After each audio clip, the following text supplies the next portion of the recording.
Hey cycling community, this is Steve Grusis, the Cycling Greek. It had been a couple days since I was under the weather. I did not want to do the workout that I had scheduled for myself, a sub-threshold multi-cadence effort on a climb. But I still wanted to ride. I decided to help Big Dan with his workout. Now Big Dan is not so big anymore. He is now less than 90 pounds heavier than I am, which actually made my decision easy since this workout was going to be on our favorite 8-mile climb. You may remember a couple of videos ago that a slightly stronger climber was working with me on the same workout.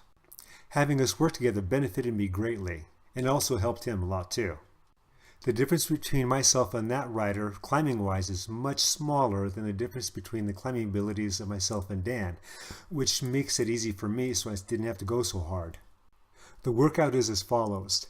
Dan has to do 5 minutes in a bigger than normal gear, and then 5 minutes in a relatively easy gear. And he's supposed to maintain an intensity that is around zone 3.5, maybe touching on zone 4. So that's going to be steady state, which is going to be above tempo, but below threshold. Where I come into play is that while Big Dan is in the front in his big gear, I'm in the back in my small gear.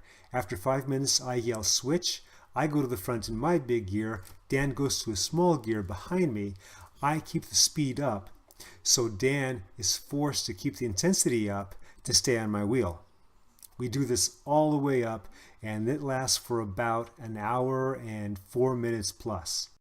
After about 40 minutes, I can tell Dan was getting really tired, but we kept up with it. We dialed it back a bit, maybe didn't go to the big gear as much, but we kept that intensity up. It was a good workout. This was the second time Dan did this workout. The first time was last week. Even though this is the third consecutive block of workouts once a week on this climb for Dan, that workout last week was a step above. He lasted about 15, maybe 18 minutes before he had to dial back and just climb the rest of the way up.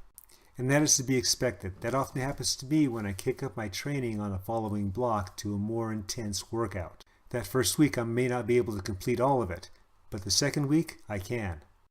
If you find that you can't do a regularly scheduled workout that's peppered with intervals, there's nothing wrong with doing endurance.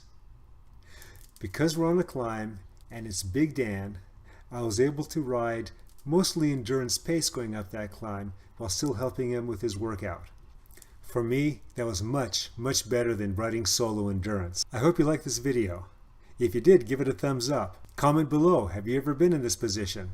Speaking of commenting, comment, like, subscribe, and share this, The Cycling Greek.